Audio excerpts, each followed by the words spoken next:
guys, this next recipe is my take on a Southern style breakfast. The inspiration for this recipe is my mama. She grew up in East Tennessee, and of course, because of that, I grew up eating grits. This, however, is my take because I add a little bit of andouille and a little bit of greens for a more complete meal. To get things started, preheat your oven to 400 degrees. Now, next off, you're gonna work on the greens. Slice out the stems.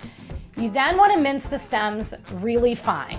After that, you want to take the leaves, stack them up, roll them, and slice them very thin into a chiffonade. You know, that's a fancy French term for sliced thinly. In a large saute pan over medium-high heat, add the olive oil and the andouille sausage. Cook that for about 5 minutes so that the andouille renders some of the fat and starts to turn crisp. Remove the sausage with a slotted spoon from the pan and set aside on a plate. Then next you're gonna add the minced stems to the pan. Sweat them for about 5 minutes. You want them to really soften up. After that, you're gonna add the leaves and cook for another 5 minutes. You want both of them to just marry together and soften up really nicely. Then add the sugar and the garlic, lemon juice, and a splash of water, and scrape up any of those little brown bits that may have stuck to the bottom of the pan. After that, season with salt and pepper.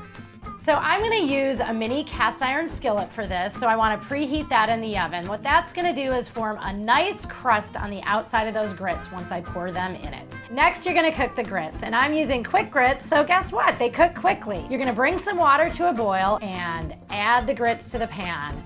You're gonna cook them for about 5 minutes, stirring continuously. To that, you're gonna add the butter, the cheddar cheese, a splash of milk, some parsley, salt, and cayenne pepper. Stir that up so all the butter and the cheddar and everything melts and becomes ooey gooey and delicious. Take the preheated cast iron skillet out of the oven and oil it up really well. To that, add your warm gooey grits, top it with a little bit of the sauteed greens, then add the andouille, and make a slight well in the center and crack an egg into it. Place the pan back in the oven and cook for 20 minutes or until the whites just set. So that's it, there you have it. This is a super hearty, delicious Southern style breakfast, and I gotta tell you, it's quite delicious served with a Bloody Mary for brunch, and guess what? I happen to have a recipe for that. Check it out. And you know what? If you're not a subscriber, please subscribe to King Community. We have so many recipes out there. I think you're really gonna love them all. Thanks so much, and we'll see you next time.